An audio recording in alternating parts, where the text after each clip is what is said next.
बहुत लोगों ने कहा नेहा का बहुत पक्ष ले रहे हैं, कितनी फंडिंग हुई है।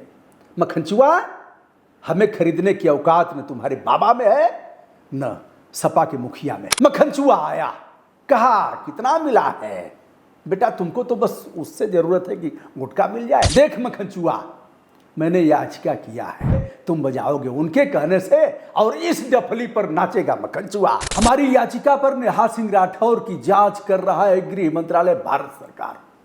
अब जांच कोई सामान्य अधिकारी नहीं कर रहे हैं, वो भी डीजी कर रहे हैं, जिनका नाम है तनवीर साहब।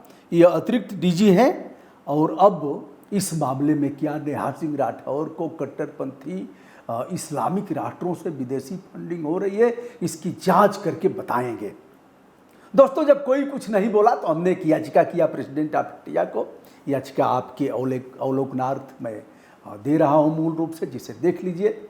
और यह सब मुर्गे की लड़ाई हो रही है, मुर्ग लड़ैया एक हमारे तरफ बोलते हैं, ऐसे ही हो रहा है। अरे साफ साफ होना चाहिए ना कि क्या हो रहा है भैया, जांच करा दीजिए। अगर उसको पैसा आ रहा है नेहा सिंह राठौर को कट्टरपंथी इस्लामिक राष्ट्रों से आ रहा है और नेहा कह रही है कि हमको 519 रुपया हमारे अकाउंट में है, और वह गा भी रही हैं। जब हमला हुआ था आतंकवादियों का पहलगाम में, तो नेहा ने जो गीत गाया था, जो पोस्ट किया था, उसे लेकर के उनका पोस्ट पाकिस्तान में भी शेयर किया गया था। इसे लेकर के अभय सिंह निर्भीक जो कवि हैं, कवि को मैंने बैठा करके कवि जी का इंटरव्यू भी लिया था। कवि जी खट से निकले और हजरतगंज कोतवाली में अपराध दर्ज करा दिया। अपराध भी गंभीर धाराओं में दर्ज हुआ। नेहा सिंह राठौर उसे लेकर के चली गई उच्च न्यायालय में। उच्च न्यायालय ने प्रदेश सरकार से रिपोर्ट मांगा, बताइए। तो एक दिन इन लोगों ने अगली तारीख पर कहा कि साहब थोड़ा समय दीजिए, अगली तारीख पर। अभी तक उच्च न्यायालय से कुछ हो नहीं पाया है। आइए साहब, नंदकिशोर गुर्जर हैं, योगी आदित्यनाथ के विधायक हैं, लोनी विधानसभा है गाजियाबाद की। उन्होंने लोनी कोतवाली में एक तहरीर दिया कि नेहा सिंह राठौर को इस्लामिक कट्टरपंथी राष्ट्रों से फंडिंग होती है और करोड़ों करोड़ की फंडिंग होती है, इस पर राष्ट्रद्रोह का मुकदमा दर्ज कराया जाए। मुकदमा तो दर्ज नहीं हुआ, कारण कि नेहा सिंह नहीं बोलेंगी तो इधर राजनीति कैसे टाइट होगी। इधर राजनीति भी टाइट होनी है, उधर नेहा भी टाइट रहे, उधर ओवैसी भी टाइट रहे, इधर हम भी टाइट रहें। दोनों यह सब खेल है। तो अगर नेहा की गलती होती तो अब तक बाबा क्या कर रहे हैं? बाबा क्यों नहीं बुलडोजर चलवा रहे हैं नेहा सिंह राठौर पर?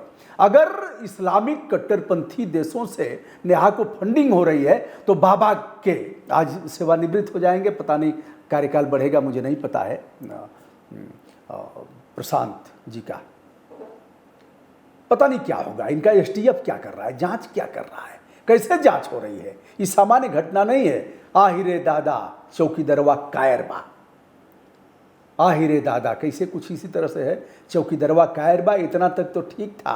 चौकीदरवा जनरल डायरबा, जिसने जलियांवाला बाग में गोली चलवाया था हमारे निहत्थे लोगों पर। यह कि इतनी बड़ी घटना है, अंग्रेजों ने गोली चलवाया और ऊधम सिंह ने चढ़ करके विदेश में उनकी ऐसी की तैसी किया, ठाए ठाए किया। तो चौकीदरवा जनरल डायरबा, और ट्रंप के इशारा पर, हमको याद नहीं है, हमने सुनाया था, किसी भाजपाई में दम नहीं हुआ जो कुछ करे। खेल कहाँ चल रहा है? नेहा सिंह को आप बुलवा रहे हैं या नेहा अपने बोल रही हैं, या फिर विपक्ष के इशारे पर बोल रही हैं? अच्छे आदमी को जानने का अधिकार है। मुझे भी बहुत गाली पड़ी, बहुत लोगों ने कहा नेहा का बहुत पक्ष ले रहे हैं, कितनी फंडिंग हुई है। मक्खनचुआ, हमें खरीदने की औकात न तुम्हारे बाबा में है न सपा के मुखिया में है। किसी की औकात नहीं है जो हमको चुप करा सकें और हमें खरीद सकें। मैंने याचिका किया है, उस याचिका को देख लो। मैंने कहा है नंदकिशोर गुर्जर साहब विधायक हैं, अपराध दर्ज नहीं हुआ तो आप कर क्या रहे हैं? कुछ है कलेजे में दम है आपके कुछ करने की? एक आईपीएस के पीछे पड़े थे, 1 साल लगे थे, तब जाके ट्रांसफर हुआ। आपने अभी कहा था कि यह मुख्य सचिव और यह लोग करोड़ों करोड़ की रिश्वत लेते हैं, कमीशन लेते हैं। क्या हुआ आपके कहने पर? हमने कहा था उसकी भी जांच कराया जाए। यह छोटा मामला नहीं है कि विधायक कहे कि मुख्य सचिव और आईजी अजय मिश्रा, जिनका स्थानांतरण यहाँ से इलाहाबाद के लिए कर दिया गया, इनको यह भी बताया कि दारू पी करके टुन्न रहते हैं। ये छोटी घटना है। बाबा जांच कराइए ना। 1 साल तक आपका विधायक कुर्ता फाड़ करके नंगे पांव भाजपा कार्यालय में गया था। उसके बाद 1 साल बाद ट्रांसफ़र हुआ। अगर सच्चाई है तो कुछ करिए, और अगर विधायक झूठ बोल रहा है तो ऐठिए यहाँ से, ऐसे चलेगा? विधायक का तो अपराध दर्ज नहीं हुआ। जाहिर सी बात है कि उत्तर प्रदेश में जब विधायक के कहने पर अपराध दर्ज नहीं हो रहा है तो आम आदमी का क्या होगा? किसके कहने पर एफआईआर दर्ज होगा? एफआईआर दर्ज नहीं हो रहा है। आप चले जाइए, कहीं भी गंभीर धाराओं में अपराध दर्ज कराएंगे, दर्ज नहीं होगा जब तक खेल नहीं होगा या फिर किसी बड़े नेता का दबाव न हो। बाबा जी, मैं आपसे कह रहा हूं, आपको मुखातिब होकर के, आपसे आंख मिला करके बात करने की किसी का औकात तो नहीं है आज की तारीख में, नहीं है। लेकिन मैं आंख मिला करके, डिजिटल रूप से आंख मिला करके आपसे कह रहा हूं, कहीं अपराध दर्ज नहीं हो रहा है।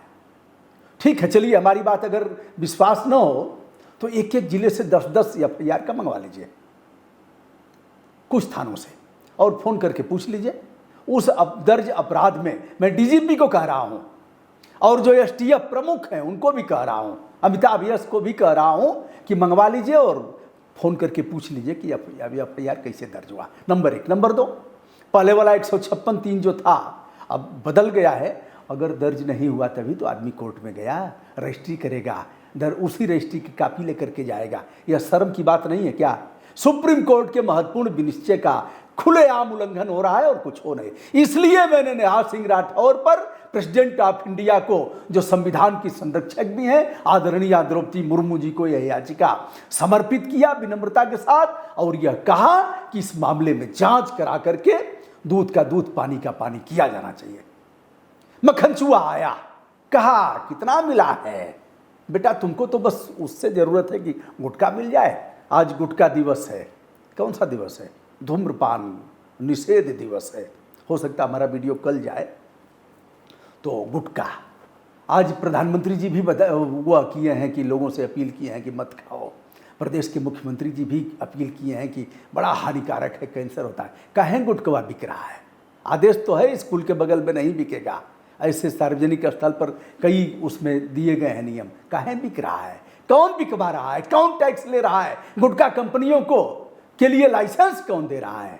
अब उल्लू बनाना है, बनाते रहिए, लोग बनते रहेंगे, मक्खनचूआ आएगा। तो देख मक्खनचूआ, मैंने याचिका किया है और याचिका का क्या होता है मैं नहीं जानता, लेकिन इसका भी मौज है, निकलेगा। गृह मंत्रालय भारत सरकार के अतिरिक्त डीजी हैं तनवीर साहब, उनको जांच दी गई है। अब देखिए जांच में क्या होता है। यह मैंने याचिका किया था 29 अप्रैल को, शिकायत किया था, और 8 मई को इस पर आदेश हुआ है। अब जांच में क्या होगा हमें पता लगेगा और मैं आपको भी अवगत कराऊंगा। नेहा सिंह राठौर को अयोध्या की कोर्ट ने बरी कर दिया। मानहानि का मुकदमा जिसने किया था, उन्हें मानहानि के मुकदमे का अधिकार नहीं था, क्योंकि कोर्ट ने यह कहा आप कौन होते हैं। चलिए, ऐसे होगा क्या? तो होता रहता है। लेकिन चौकीदरवा कायर बा, चौकीदार चोर है पर तो हुआ, लेकिन चौकीदरवा कायर बा, और जनरल डायर बा। फिर ट्रंप के यहाँ जा करके पता नहीं क्या क्या, आप उसको देख लीजिएगा, डफली बजा बजा करके रोज गा रही है, और आप सुनते रहिए। तो डफली आप बजवा रहे हैं नेहा से, या नेता जो आपके सामने वाले हैं वह बजवा रहे हैं? साफ तो होना चाहिए। और डफली वह बजाएंगे तुम्हारे कहने से, तुम बजाओगे उनके कहने से, और इस डफली पर नाचेगा मक्खनचूआ। डफली तुम भी बजाओगे, डफली वह भी बजाएगा, तुम्हारे कहने पर वह डफली बजाएगा, तुम्हारे कहने पर, उनके कहने पर तुम डफली बजाओगे, और नाचेगा मक्खनचूआ। ऐसे कैसे चलेगा? दोस्तों, हमने याचिका किया है, याचिका में क्या होगा मैं बताऊंगा। नेहा सिंह राठौर, यदि फंडिंग होती है तो जांच करके, 24 घंटे लगेंगे महाराज जांच करने में। आईटी का कोई लड़का जांच कर देगा, सारे बैंक का अकाउंट और डिटेल उनके पति हिमांशु का और सास ससुर का सब निकलवा करके, मायके का निकलवा करके, दूध का दूध, पानी का पानी कर देगा। लेकिन आम पकाया जा रहा है भूसाउल में। भूसा में पहले आम पकाया जाता था और मिट्टी के बर्तन में उसको रख करके और ऊपर से मिट्टी से लेवर के ऐसे आम। तो नेहा सिंह का आम पकाया जा रहा है। कौन पका रहा है आप बताइएगा। दोस्तों, मैं हूं ब्रजभूषण दुबे, जो किया उसे बताया। पारदर्शी जीवन है, आगे जो होगा उसे भी बताऊंगा। विनम्रता के साथ हमारा प्रणाम स्वीकार करें।